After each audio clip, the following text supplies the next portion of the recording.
Welcome to the Summer Weekly from the Blue Room. It's me, Les, this week, joined by Dave and Pete. Little bit to talk about, lads. We're building up nicely towards the start of the season. There's less than a month, well, about 3 weeks to go until the big kickoff, and the Toffees are in the process of making a few signings, have made a few. We'll talk about one first, Jesper Lindstrom. I don't think we've spoken about him on certainly not any of the shows I've been on. Signed on loan from Napoli. We've got a bit of pace in the team, Dave. That's a nice surprise, isn't it? I know how old he's only 24, isn't he, as well? So, yeah, good days in and around this time. So they say with every player, you get to the peak around this time in the 20s. I like to think that we've signed. I mean, from what I've read, from what I've never seen the lad play at all myself, he's a bit of a dynamo on the winger, on the wings, and someone we badly need and a bit of pace on those sides. I know I've heavily criticised Jack Harrison. Excuse me, I don't think McNeil's the quickest.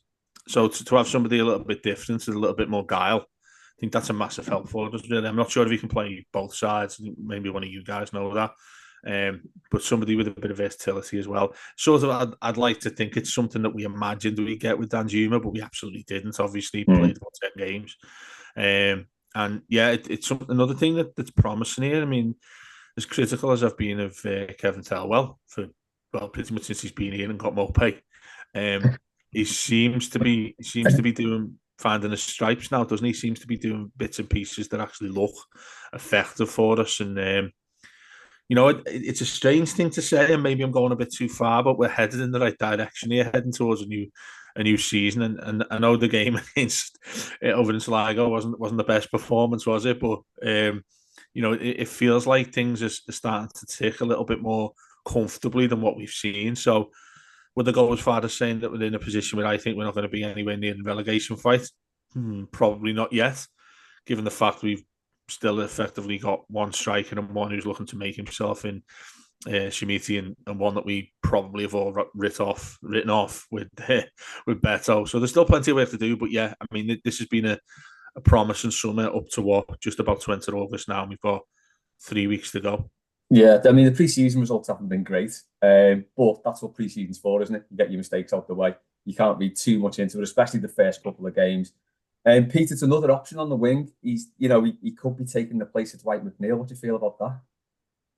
No one's going to take the place of Dwight McNeil. I think I'm absolutely delighted. Like you say, I think we've been crying out for pace for not just last season, but for a number of years. It's been one of my biggest criticisms of the recruitments over the past decade. To be honest with you, the complete and total lack of pace that we seem to have. When you consider that Ashley Young is probably one of our quickest players, before this transfer window, picking up his pension. It's I actually think that's legit. He's still a whippet. Genuinely. Yeah. I mean, he is quick, to be fair to him, but still, he's nearly 40, Dave. He's it's just a sad indictment of some of the recruitments most of the recruitments over the past decade. And the other thing as well, which I'm feeling slightly optimistic about, is against Salford was a number of younger players who came on, who again seem to have a lot of pace. Because that was another thing that really baffled me. Remember when we had that little sort of spell where we had like 4 or 5 players who were coming up through the ranks in England, went away and won the under-21s championship? 18s, I think, wasn't it? Was that 18s? Kenny, Luckman, DCL. Yeah. And who was the other one? Left-footed lad. Tom Davis, Kieran Dowell. Tom Davis missed it because he was doing so well with the first team. Dowell's still at Rangers, isn't he? Is he still at Rangers? Yeah. Kieran Dowell? Again, but Kieran Dowell, for me, kind of summed up that kind of era for the youth team, because he had, on paper, you looked at him and thought, he's got loads of potential. But the one thing he just didn't have at all was pace. Tom Davis, another one. Tom Davis, as soon as you see him play, you knew that, let's be honest, he couldn't go to the next level because he just didn't have the physicality for it. He didn't have the pace. And I think that seeing a number of the younger players coming off the bench against Salford, I know it's pre-season, but one thing that you can certainly judge a player on in pre-season are certain attributes, and one of them is pace. And so it's nice and refreshing for me to see us potentially developing that and bringing players up through the ranks who have that particular attribute, because it's something which, as I say, we've sorely lacked. So yeah, Jesper Lindstrom, can't get my words. You got it right. You got it right. Yeah, Lindstrom. He's I mean, from what I've seen of him, again, I'm not, you know, a massive. I don't watch a lot of Italian football, but I know he's struggled since he went there. But again, it's the type of player where you look at it and think, well, someone who's going to be hungry to come in and prove themselves, someone who's not necessarily going to be coming here just for a payday, which again I think has been a real problem of ours, where players have been looking at Everton thinking, I can probably have them over the barrel in terms of how much wages I want, and I don't really have to put in much or give much output. I can just see out that contract. I think that he's going to be coming here. He's already stated that he's looking forward to playing in a new stadium, which is a good sign for a lone player, that he's already looking to the future. And it certainly says to me that the only way that happens is if he performs for us this season. So he's obviously coming here with a lot of determination and a lot of fight, and that's the exact type of player I want to see. Yeah, it's quite a basic thing, isn't it, pace? But you can't underestimate how important it is to a team, especially when you, yeah, well, yeah. But when you've got Donny in the team, it causes you so much problems, sort of, just defensively, because there's not that outball that you can like rely on. So if we have got one or two players now, and if you are playing like sort of maybe more defensive game where you're going to hit teams on the break, you definitely do need pace, and we've not had that for a long time, as you said. Just on Lindstrom, he's he did well at Brøndby and Eintracht Frankfurt, 57 games, 12 goals and 13 respectively, and he only got 22 games for Napoli. So I think he brought him in for decent money. I think it was about 20 odd million, 30 million euros. Yeah, so they took him in for decent money. But they've got that lad on the wing, haven't they? And going to absolutely annihilate the pronunciation of his name. That Kvaratskhelia. They've got him on the wing, so it's going to be difficult to displace him. So I think it's one of those, isn't it? Like the old sort of loan days that we used to have, where relatively high profile player didn't quite make it at a relatively big club. We swoop in, get him on loan, hopefully does well. So it's kind of nice to be getting back to that, don't you reckon, Dave? Yeah, it is. I was just looking at his history then as well. He's relatively settled as an international with Denmark as well. So that's no mean feat, is it, these days? It seems that it's a type of player in position that we desperately needed. Somebody, we find a bit of consistency. I just hope, what did he have? 22 games for Napoli. Eintracht, he was there for 2 years, 60 odd games there. So it doesn't look like maybe this is tempting fate, but it doesn't look like he's the most injury prone player. Which again has been an issue for those on that side of the pitch that we've had, isn't it? Dan Juma, like I was saying there. I'm quite optimistic about this fella because, well, you're not losing much with a loan, are you? And then he's boxed it off quite clever, hasn't he? Saying that he wants to play in a new stadium. It's like, sign me up now, lads. I just don't want another loan. Just give me my contract now, and I'll be fine. So it sounds like he desperately wants away from Napoli. Yeah, look, some things just don't work out. Do you know what I mean? He's a Danish player. He's gone to Frankfurt as well, so he sort of travelled around Europe a little bit. I think and what age are we at now with him? He's 24 now. Like I said to you at the start there, you're looking to reach your peak around that age, aren't you? As a player, and it feels to me like somebody that's been, dare I say it, they've actually gone and scouted and looked at a player that they've thought this is going to be a really good player for Everton to put a little bit of a feather in our cap with going and getting a player that somebody else has maybe gone forward and struggled to get him, and we've got him first. It's been a long time since we've done stuff like that, isn't it? When's the last time? Aside from Beto and, well, yeah, just Beto. If you look at when we've gone and looked out for a player, scouting and thought, yeah, he looks good, this fella. Look, he's got another. He's done his first season, hasn't he? You never know what's going to happen with him. But I do digest what he was like. Digress. I mean, on what was like with Beto last season, but going and getting some players in this stage as well, and what we've done, as it's taken me aback quite a bit, seeing the way in which we've done things. Yeah, didn't expect it. Thinking about the ownership stuff, I was thinking we're all going to be sat here down in the dubs, thinking that you've got a new season to start here where we've got no money to spend. Not too sure where this came from, because it looks like, I know we're going to move on to, it looks like we're potentially going to go and sign as well. We Mm. spend the money, obviously got the Onana money as well. Just again on a bit of a tangent, did you see all the Villa fans are absolutely raving about him because he played in a friendly for them at the weekend, and they showed the montage like many of ours did when we had him, of him just passing the ball 10 yards. I'm still not seeing it. It's like, yeah, he's doing that basic midfieldery stuff there. Dave said, I've seen many of them say exactly what we all did, saying he's going to be fantastic. And they're just expecting it to be them, and I'm not necessarily sure it's going to be them. Don't get me wrong; I think he'll do great there, to be honest. But I think he's the type that you have to look at quite quickly and think, where does he fit at our club? And are we the club for him? Obviously, taking your Everton hat off with that. And look, I think at Villa, he's going to do really, really well at Villa. The way in which they've got things up to playing in the Champions League as well. I think he's built for that. Don't get me wrong. Yeah, I think seeing him internationally, got an eye on the really, yeah, absolutely. So, I still people banging on about 50 million not being enough. I mean, it's going to be very easy to say that if he absolutely flies with Villa and Emery's got him doing all sorts of different things, and they're going on and getting into the latter stage of the Champions League because he's dominating midfield. Everybody's going to be fuming. Are they going to Goodison the last season, wondering why he's not playing? But yeah, I mean, using that money wisely it's more than it's ever been essential for us. I know we find ourselves every summer saying this is the most important summer. This is the most important summer. I think it justifies saying it, given that it's the last one at Goodison. And not going to that new stadium, not in the Premier League, would be just a disaster. Yeah, so there's one big galoot out the door, and Onana, another big galoot comes in Jake O'Brien, by the look of a 6'6" Irish centre back. Basically signed Dan Burn, haven't we?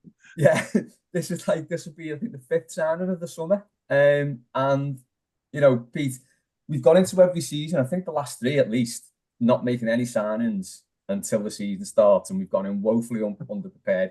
You've seen that from the team. This is another big lad coming in, centre back. He plays, he was at Lyon. Played for Palace signed for Palace from Cork. Didn't play for them though. Went on loan to Swindon. Went on loan to Molenbeek, wherever they're from. And then ended up at Lyon, where he played 27 games, scored 4 goals. It's just nice to have another big lad in, isn't it? I think it is, yeah. And by all accounts, he's been highly recommended by Seamus Coleman. So I think Seamus would have been quite key in us being able to sign him, because I know a number of other clubs are after him. And certainly, I think it's a bit of a coup for Everton, to be honest with you. And certainly with the long term future of Branthwaite still slightly up in the air, we'd like him to sign a new contract. I mean, his immediate future is at Everton, unless a silly bid comes in. Yeah. Obviously, he signed a new contract only last season, but we all know that Jarrad Branthwaite is absolute quality, and he's only going to get better as well. So I think it's inevitable that at some stage he will probably move on. So it's great that we're actually getting someone in now. Obviously, the fitness of James Tarkowski as well. Nothing's been confirmed yet as to how serious his injury may be. It may be that he rocks up tonight and he plays. Yeah, I mean, he's not a particularly injury-prone player, so I can only imagine it's something semi-serious if he's missed a couple of games. But having said that, with it being pre-season, there's no point in risking anything. But it's certainly, again, it's I certainly, even though I haven't seen this lad play in the flesh, I already feel more confident than I would do if the only other options were Michael Keane and Mason Holgate. So that's always going to be a bonus, and that's without being too disrespectful. I think they're 2 players that we will be looking to move on. But as much as you'd want to move those 2 on, you can't afford to do that unless you bring in replacements, and to bring a lad in at the right age who's had decent experience over in France, who's by all accounts a very, very big prospect and a very highly sought after player as well. I think it's a really good move. If I can speak on Onana dead quick as well. Yeah, go ahead. It's refreshing for me. I think this move, I know that some people have said about the 50 million, but because we've got that sell-on clause in it, I actually think that deal is an example of one where I think it'll work out for everyone. Because I don't think Onana was ever going to realise his potential at Everton, because I just don't think he suited Everton. Whether that was in terms of some, for example, stepping up in the Gladys Street and trying to do whatever he tried to do in that penalty shootout was never going to endear him to Evertonians. That's just as a as what Evertonians expect in their players. I think in terms of style of football as well. I think you've sort of alluded to. I think if you play a certain system with Onana and he does that sort of basic ticking over job and keeping possession, I think he'll probably do well. I don't think at Everton he showed enough for me to justify the hype. But having said that, you can recognise that if you put him in a different side, maybe he can flourish. I think that Emery will probably get the best out of him. But having said that, I think the next move after Everton was going to be the one where he went for his big money. I think when I can see him staying in Villa for a couple of seasons, and then that next move will be the one where the big money comes in, which is why I'm happy that we've protected ourselves with the sell-on clause. So I actually think when you take a step back, Villa are doing our job in getting his price up, basically, because I don't think we would have got more for him right now than what we have. But if he plays well for Villa now, moves on for bigger money, we still get a piece of that pie with the sell-on. So I think it's actually, weirdly, a nice deal all round for all involved, for Everton, for Aston Villa, and for Amadou Onana. Yeah, I agree. I think it's a really good point that it's a deal that feels like it suits everyone. Flip side of the Charleston deal, when we sold him to Spurs, that was a deal that didn't really suit anyone. And now there's talk of him moving to Bayern for 45 million. So Spurs making a lot on him, which is some going, to be honest, from where he was when we sold him to where now to actually make a loss after the season in the Premier League. Well played, Spurs. Daniel Levy's played the blinder there. Do you know what, though, Matt? Les, do you know on that, though? I think many Spurs fans will be happy with getting 45 million for him, because he's very rarely being a starting forward for them. I thought they had the purple patch last season where they all started to think, wow, we've got a top player here.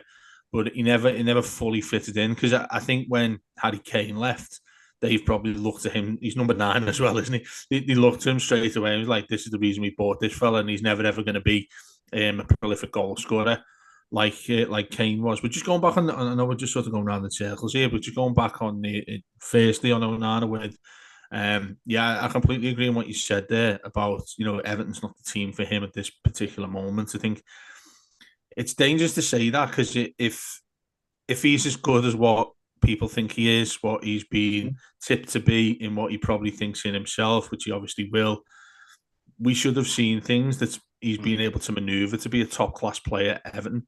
And, it's easy to go through different facets and a few excuses, as in, look who he's got in and around him. We haven't got enough decent players around him. If he's a world-class midfield player, he should be able to get by with that. He should be able to find a different way of being able to develop as a top-class player at Everton. That's the only thing, in my opinion, what Aston Villa sort of need to be aware of. But then, they've got a lot better midfielders around them, as we did our best mates over at Aston Villa. And just on the O'Brien thing as well, I think it's very, very easy to fall into the trap that this is the Branthwaite heir apparent. I feel as if it's dangerous when you think you're a fan, you're saying, oh, hang on, we're seeing some fella who actually looks like Branthwaite vaguely if you see him from a distance, because he's like 6'90" or whatever it is, and he just looks like a tall lad who's going to be quite quick as well. I think anyone aside from Everton will be thinking, that's the whole reason you've got him in, is because they're going to try and sell, or happy to sell Branthwaite. I don't think that's the case at all. Having a third centre back, though, I don't know. I think there's two ways of looking at it. One is you've got competition for places. Obviously, it's still going to be the 1-2 of Tarkowski and Branthwaite, but he's come here for the future at Everton, and I like to see that. That's encouraging to me. Dare to say that the term back five, he's the type of centre back you could throw into that as well. But I think one of you guys, I think you said it, Pete, about rather having Holgate and Keane as the alternative, just one of those back two who've got injured. You've actually got a lad who's got experience abroad. This is why I think there are connection between him and Branthwaite. Playing the trade abroad, coming back, hopefully being the success that he has so far, age-wise, all that sort of thing. Again, another encouraging, but 15 million, is it? It looks like we're getting him in for. Again, that could be a shrewd bit of business as well if he comes in, and maybe too early to say once again, but Thelwell's starting to impress me. Yeah, it does. So yeah, as you say, it's another promising player in. At the back, you would think the club are looking to move on Keane and or Holgate and keep Branthwaite, but we don't know how that one will pan out. I think it's a little bit too Well, easy to say you're getting no Branthwaite's going money to be for getting off. Keane. You're not going to get anything for Keane. I don't think you're getting anything for Holgate either, to be Well, honest. yeah, I those think two. Sheffield United were happy to throw him out, weren't they? Exactly, yeah. I think the thing is, Southampton wanted to send them back after half an hour. yeah, everywhere he's gone, it's not worked out, has it? Every loan he's done something stupid or had an absolute shocker on his debut. Branthwaite, yeah, there's not Branthwaite, Holgate. yeah.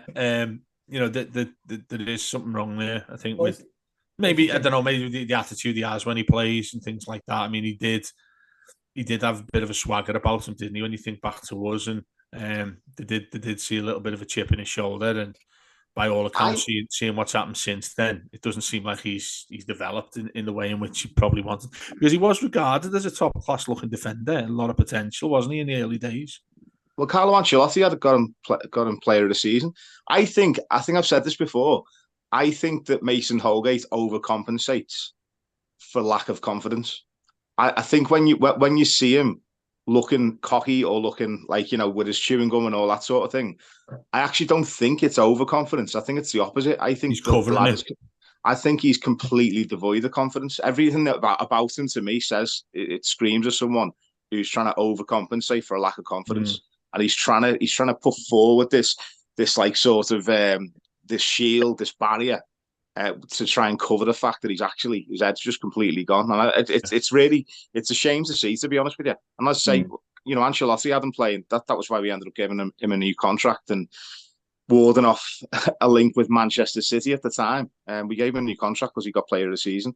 But again, I think that both Holgate and Keane are two fine examples of players who we gave big money contracts to when we were kind of vulnerable to agents being really pushing the boat out, and now we're stuck with them because I don't think anyone's going to match those wages. So it's I know in an ideal world you just showed them the door like in Championship Manager, but I think it's going to be difficult just because of the wage.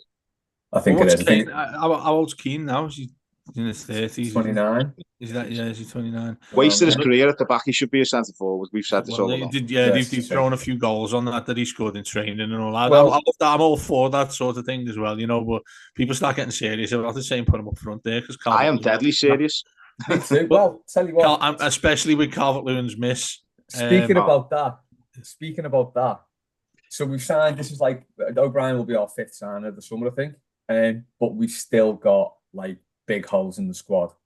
I think we need a midfielder, striker, possibly 2 fullbacks. It's like they're the 4 positions where you think, what, we really do need.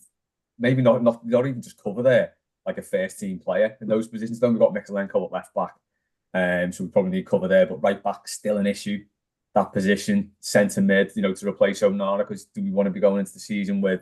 We don't know what the new lad's going to be like from Villa. Do we want to be going into the season with Garner in the centre mid pairing, and then up front, as you say, you got Calvert-Lewin, who apparently wants a lot more money to sign a new deal, and then he misses that absolute. Well, wasn't a sitter, but he should have buried it against Salford.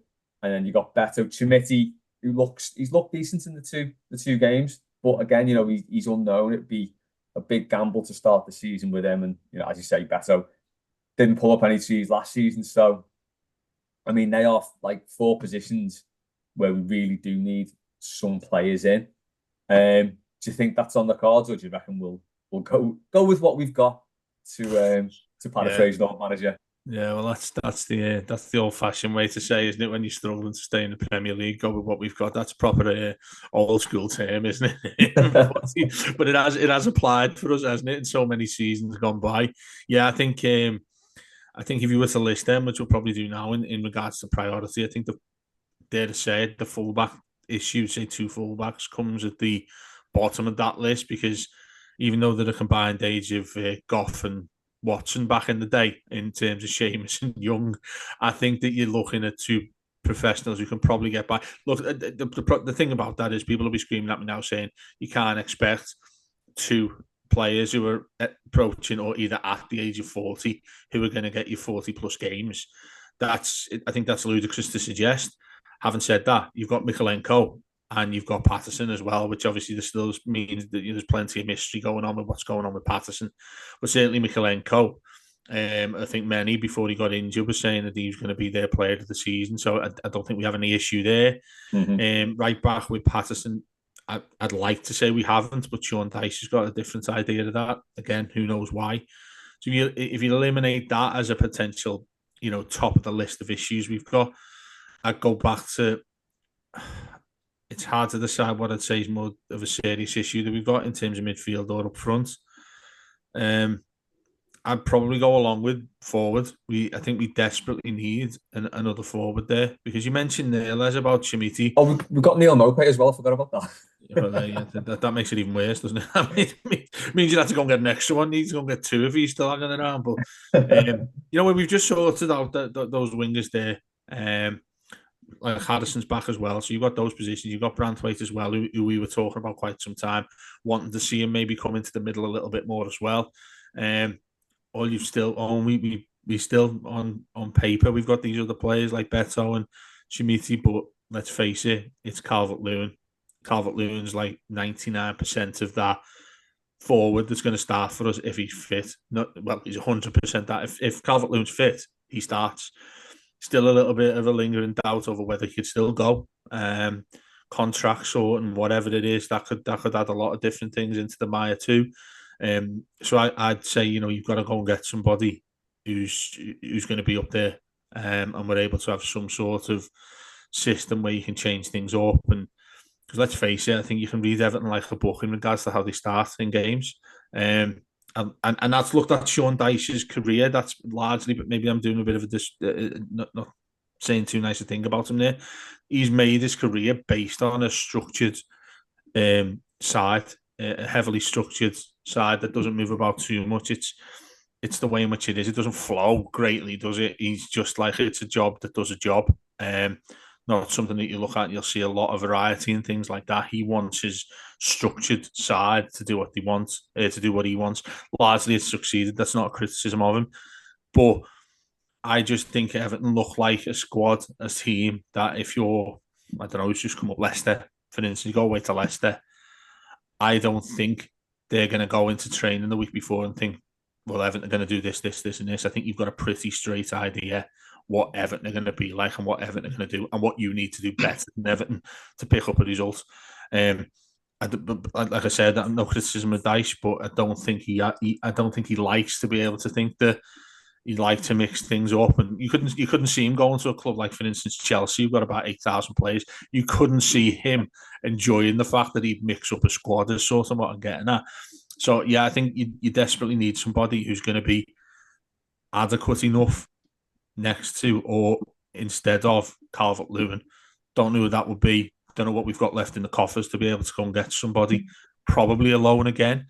But that needs addressing more, I think, in the midfield. Who, again, is another issue itself that's probably, I think one of you guys will probably disagree with me and say it's probably up there, if not more important than getting an alternative striker.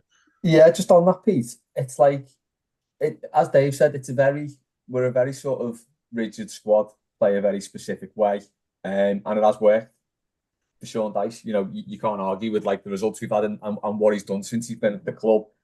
It would be nice now, wouldn't it? And you can have this at centre forward, or you can have it in centre mid.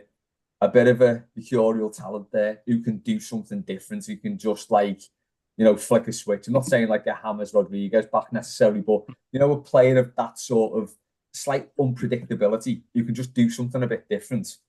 Would you say centre forward or centre mid's priority for you there? Oof. I mean, like you say, I think we're crying out for both, aren't we? But I do agree with Dave though in terms. I think centre forward is the one. I think we've added creativity with the new signings. We've added a goal threat from other areas. I think and Dye as well will. I think he'll create problems. I think he obviously he's not a centre forward, but I think he will create problems from wide areas or in that number 10 sort of role. But I'm still of the opinion if Calvert-Lewin doesn't sign a new contract in literally the next couple of weeks, he has to be sold regardless. He just has to be sold. Don't think we can afford to let him go on a free transfer. I know that we've been linked with Broja or Broca, however you We've say been it, linked from with him for Chelsea. about 5 seasons at Chelsea, Yeah, haven't we? That lad? we've always been linked with him. I mean, he had a really good season on loan at Southampton a few years back, but then he obviously had his ACL injury, and he's not really done it at Chelsea, has he? He did have a reasonable opportunity as well, certainly last season, to try and get some game time, and it just doesn't seem to have worked. And I think it's a big gamble, certainly on a permanent transfer. If we were going to go for him, ideally, I'd want him on loan for a season with an option rather than going down the road of blowing 30 plus million on a player who hasn't really done it in the Premier League yet. Because I know that people say about Premier League experience. Well, I'd rather have someone still got to be decent experience. Exactly. And I'll look at it and think, well, one good season on loan at Southampton doesn't justify £35 million for me. So I'd want to be looking at a loan for him with an option rather than going out and buying him. Knowing our luck, though, he comes to us, bang a load of goals, and his price is double. So we need to make sure we have the set price for him, a set agreement. But yeah, I'd take your point though, Les. I think certainly from that deeper role, wouldn't it be lovely to have a midfielder who can actually dominate and dictate a game of football? But I think that our domination or dictation of the game is going to be coming from wider areas, certainly in the season going forward. That's what surprised me about the signing of getting. I always forget his second name. Tim, say his second name, Les. Irabunum. Yeah, him. Yeah. When we get him from Villa, it still surprises me in that type of profile he is, that we've brought him in, because he doesn't strike me as somebody that you'd see Sean Dyche throw into the side. How old is he? 20?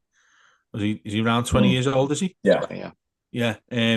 I couldn't see that as somebody Sean Dyche. It'd be his choice to bring somebody in there who you're going to have to get to start games, because as it stands, he will. I'm not sure how he mixes up that pack in midfield as well. I spoke to Matt about this last week on the Blue Monday about, could you see Doucouré dropping a little bit deeper than one of these other lads we've spoken about, maybe playing as a 10, McNeil coming over as a 10 and whatnot. And he was like that you could never see Doucouré dropping any deeper than where he is for us, which is around that 10 secondary striker sort of role. And again, let's face it, he fell off the edge of a cliff towards the end of last season. He's still a crucial player for us as well. So, I think the common theme of what we're talking about here, lads, is players that we've got and the squad is starting to look considerably better than what it's been, in terms of having more than an 11 or sometimes 9 or sometimes 8 players that you want actually starting games for us. That's all well and good, but it's still not adequate enough in terms of the depth that's there, is it? So you sign any player, they're going to get games, is basically what I'm saying. You're not going to be signing someone for loan who's going to sit on the bench. These lads we're getting in are going to be starting games. So that needs to be front and centre of what we're going to go and try and do. We're getting the next midfielder or the next forward. And like you say there, Pete, the elephant in the room there is still with the cloud that's covering Calvert-Lewin, because if Everton don't have a plan to replace him, which should still be at the top of the list for Thirlwell and everybody else there, there has to be a contingency plan. There has to be. Otherwise, Everton will start the season without a striker or better. Or, it reminds me of the days when we were starting with Steve Watson up front because Marcus Bent was injured or something like that, and he did a great job as it happens. But maybe you go back to throwing Keane up top as well. But that to me is probably the most worrying issue we have right now, is getting somebody in there who has to basically either do an alternative job to Calvert-Lewin if he's still there, or be the man that replaces him. Yeah, we should have a better idea after tonight, because the Toffee travel to Coventry away. Their pre-season game we've had so far.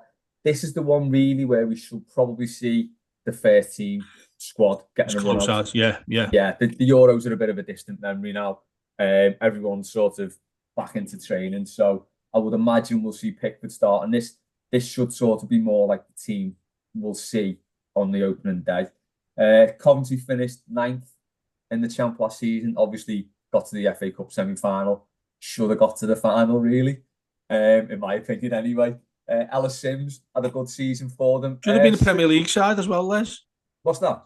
probably should have been the Premier League side, shouldn't he? Were they in the playoffs? Or was it the years before? No, it's finished 9th in the end. Did they? When yeah, they had a bit of a drop off. Although, I mean, they only finished what? Oh no, they finished 9 points off the playoffs. Yeah, that's the type of thing where everyone it goes on a mad one towards the end. Whoever yeah, gets I think 6th or 7th place, isn't it? Bit of a drop off. Did well in the cup, like. Yeah. But you know, Ellis Sims had a good season there. Go and get him back. Go and get Ellis Sims back. Ellis Sims back. Well, it should be a good pre-season. This shouldn't it? I mean, these are the sort of games I think you want now at this stage. You know, decent level champ clubs to sort of build it up to the season start. And what we thinking for this one? I think you're right about putting in as much of a starting lineup as you can get. You know, a couple of lads who we've got in as well. I'd like to see them start. I'd like to see Dice experiment with this. I'd like to think he would, as much as I've said he's so rigid in the way in which he'll set up in the season coming up. Now's the ideal time to test what you've got. Maybe that sort of thing where you go for first 45, first 60, who you think is going to start in that game against Brighton. And then, you know, second half, you start looking at these other lads who we've got there, little experiment a little bit. I really hope that's what he goes to do. Not asked about the scoreline whatsoever. You know, if you've got a player, one of our players ripping it apart, then I'll start looking up in a real interest. But I'd like to see what sort of shape everybody's in as well. Because, I mean, it comes by really, really quickly when there's been an international tournament in the summer. But what are we now? Just over 2 weeks away from our opening game of the season. A week on Saturday, is it? No, 2 weeks. 2 weeks on Saturday. Yeah. 2 weeks Saturday till we play. Things need to happen quite quickly. I mean, I think this is a bit of a notorious issue we've had in the past. You think about the quite infamous year that Martinez was our manager, and we had people coming back when it was at Rio, I think it was, in Brazil, when we had Lukaku didn't come back until about 3 weeks into the season. We had a load of players not coming in, and the season had started, and you're looking at Everton thinking we're basically putting out the under-21s for the start of the campaign. So, you know, it's crucial you get these lads shorted in it, and I think it emphasises the point that I made was with thin bare of a squad. These lads that have been out on the holidays after the Euros and stuff like that need to get back as soon as they possibly can. And it's a big ask. You know, those lads haven't had a break for quite some time, for the best part of a year. If you count off, like, if they played 30 odd games for Everton throughout the club season, and then into an international tournament, you've got lads that you need to come back essentially and hit the floor running with us. Yet they're going to have some sort of break, some sort of holiday. So I think that's the dangerous thing to look at with this. But that's why I'd like to see Dice have something else, you know, a plan B up his sleeves to maybe look at something else. But I think you're right. I think we'll see the starting 11 that'll be either that or as close as to what we'll have against Brighton in a couple of weeks. Yeah, Pete, are you going for performance over result, or as it gets to the third game into pre-season, do we need to start like maybe getting results now? What do you reckon? Two games out to win. I'm one of those. I'll be honest. The only thing I see in pre-season, it's an open training session with fans. Yeah. I don't lose my head over pre-season. I'll be honest with you. Having said that, it's obviously a good way to build confidence potentially, and it's a good way to improve fitness. But for me, I take it all with a massive pinch of salt. It's a nice way to see some of the new signings if they're fit and available. But I don't know. I've never really got into the whole pre-season thing. The last time I was ever actually really bothered about a pre-season game was when we played. It was Martinez's first season, wasn't it? When we played over in the States against Juventus, Real Madrid, and Valencia. That was interesting to me. I wanted us to win that. Other than that, I just don't really care about it. I'll be honest with you. Everyone treats that US friendly tournament as like it was an actual tournament, like the FA Cup or something. John Stones stepping up and knocking Merengues into the top in. Yeah, there was magic about it, even though we got through in because someone didn't turn up 10 minutes before it was due to start. But also, they hated us that much. They changed the rules to stop us from going to the final. Yeah, another Everton first. Have the rules been changed during halfway through a pre-season tournament? Yeah. I don't think they have to accommodate another team. Just so they could get a team in. Get like the timeline. I was like, I'm to book flights and everything because they were moving around like different parts of the States. Yeah.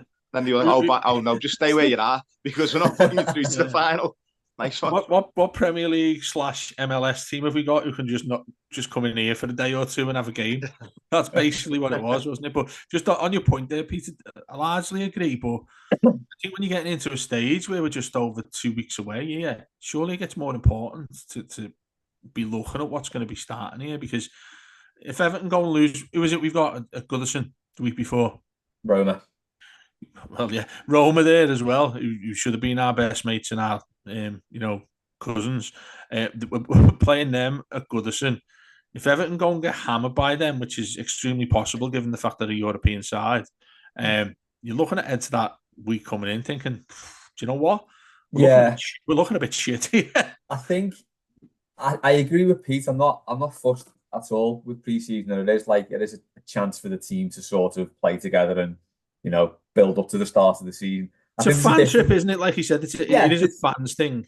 There's a difference though between losing your pre-season games and getting walloped. So if you're losing your pre-season games but you're playing all right, that's like nothing to panic about there. But if you start getting hammered, then it's like, yeah, this isn't good.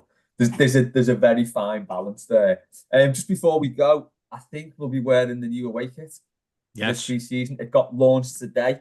Inspired by the famous nights that have played out under the glow of Goodison Park's fabled floodlights, apparently.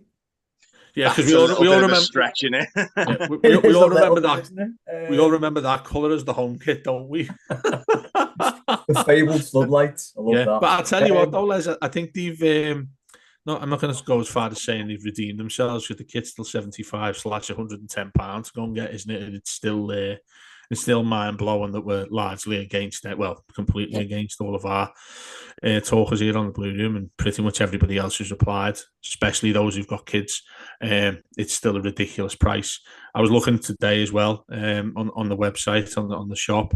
And I think if you have a look at it, I only just browsed on it quite quickly before we started. If you look on the infants kit, it actually looks black. It looks like a different colour. Do have a look at that. It might have just been on my phone. Oh, it does. It looks so much darker than the actual away top from it looks properly black, doesn't it? Yeah, I'm not sure what's charcoal with the Tetris design on the front. And once again, the kids without the betting sponsor look miles better than the adult version. It always has done, in my opinion. And then I was looking as well, if you want to add the badges and, go for the full thing, the full kit out that you'd have to wear if you were starting a Premier League game, you'd have to start adding, if you want your name on the back and all that stuff, it starts getting ridiculous. It gets up towards 150 quid for the main one, when you want to add everything that you can with box tea and all that stuff. Yeah, I mean, I think you're going a little bit too far. Then unless you're a millionaire, that's like you're too much of a supporter if you do that, aren't you? It's another all right kit, though, isn't it, Pete? I think it's a lovely kit. I have to admit, as soon as I seen it, I thought really, really like that. But then it's got that sponsor we've got now, hasn't it? It's got our brand on it now, so I think many people will throw it in the cauldron straight away. Yeah, the kit's a nice mint green. It's a nice kit. But again, for me, I tend to still collect kits. You see, I don't necessarily wear them as much, like I used to. I might occasionally wear one if I'm playing footy or whatever, but generally, I just get them because I collect. I've always got them. I've always got them home and away kit. Yeah, that's it. I've always had them, and I always end up getting them. Depending on how much I like the kit, normally that's the thing that decides when I get it. Because if I really like, if I like it, I'll get it straight away, just so I've got it. Again, not necessarily to wear to go to the match or anything like that, but just so I've got it. I'll personally be waiting for the sales for anything the Castore release, because I just don't agree with the pricing structure at all. I think that I can understand that the club needs to make more, the money needs to be made. Obviously, they've got to justify the big sponsorship that they've given us, but I just think, I think that they've totally and utterly pitched it all wrong in terms of what is right to charge a football fan for a replica shirt. I think that it's I think they've gone far too far, and I just don't think it goes with the ethos of Everton Football Club to expect, a starting price which is more than what we've paid for for kits in the past anyway. I just don't agree with it. I mean, from what we were lucky enough, we were invited to go and see the home kit before, just the night before it was launched. And the quality looked okay, looked nice, looked like a nice kit. Still I wouldn't pay £75. I wouldn't pay £75 for the pro one, never mind the replica one. Yeah. Until Pete, until a few hours later, we had to try and go down like a touch of frost, trying to find out who took certain photos of it and released it too quickly. But it's interesting there. Like it sounds like they've wanted to say everything apart from away kit when you've just said there. What was the garb that it had there? It's a reflection of Everton under the floodlights or something like that. Yeah. Let's be honest. Like someone's been sat in a meeting there thinking, what can we use to promote this? And someone's gone, boom, floodlights. Yeah. Is that also saying though? Is like inadvertently saying that the floodlights are that shite that the actual coloured blue normal home kit has turned into this navy one? It does remind me though. Just quickly, it does remind me. I think it's like nighttime. Like the black is like the night sky. And then the yellow is in theory, but that's clearly not what Castori were thinking. No, exactly. And they designed the kit, and then someone said, "Oh, why don't we just say that it's like floodlights in the night sky?" Is it just a plan that the floodlights don't work, and then it looks sound because we're able to play through the night with the kit that sort of glows in the dark? But it does remind me, Leslie, the one that in terms of a positive of it, it reminds me of the year we had Rooney back. That we had a really nice away kit there. It reminds me of the one when he scored away at Manchester City. That navy-ish one. Similar. That I thought that was a really nice kit. It reminds me of that a little bit, but the price I think has ruled a hell of a fan base out. And like we're sitting here right now, would you go back in the olden days? I mean, it still felt like it was a lot of money when it was 40 quid. Remember that was like maybe 20 years ago. You're still paying 40 quid for a top, and then it felt like it was quite extortionate. This now is what are they thinking when the marketing side of it, take that to one side in terms of what it looks like, and because that's purely based on opinion, isn't it? But when they're sitting there in a boardroom thinking, right, what's okay here? Look at the rest of the clubs here. Can we get into a market where it's not as expensive? Pretty simple when other clubs are already charging in excess of 100 quid. Look at Liverpool's; they have a stadium kit rather than a replica kit, and they've probably thought they're being quite smart by calling it that. You can't get away without calling the second one a replica. And when it's called a replica, when it's called replica, people are going to think that's always going to be second best. They'd still go and get it for the kids, but then to actually add the additional part of it that makes you feel crap about it, the fact that there's one that you can get that's what the professionals actually wear, that's when it becomes really, really difficult for a parent to go and sell it at Christmas and whatnot. And that's where I think it's bang out of order. I've actually been thinking a little bit more deeply about this in the last few weeks since we spoke about the new home kit. It's pretty outrageous, this, isn't it? It's really, really bad. The price of people. I mean, they're trying to sell it like the People's Club thing, which is going to be emphasised in the last year at Goodison. And again, whatever regard the kit looks like, whatever that is, you're going and charging pretty much a socialist football club group of fans. You're pricing them out of getting the last top that we're going to have at Goodison. That's pretty outlandish, that, isn't it? Yeah, I mean, I don't agree with it at all. I don't think it sits right with the ethos of the club. I don't think any football club should be doing it. Playing devil's advocate, this could be a case of the club moving away from that People's Club thing, saying, do you know what, we're moving to a new ground. We're going to have to be a bit more professional, charge a bit more. We're going to have to try and mix it with those bigger clubs, always playing catch up. Could be that. We'll have to wait and see. We'll have to leave it there, lads. Let us know what you think in the comments if you're watching on YouTube, or send us a tweet on Twitter. Let us know what you think about the new kit. I'm sure we'll bring it up again when the third kit comes out as well. Is it the third kit, or is it going to be third choice home kit? So the third kit will third home kit before Roma probably. But yeah, that's it for this week. Thanks to everyone for listening. Cheers to Dave. Cheers for Pete. That's been your weekly. We'll catch you next time.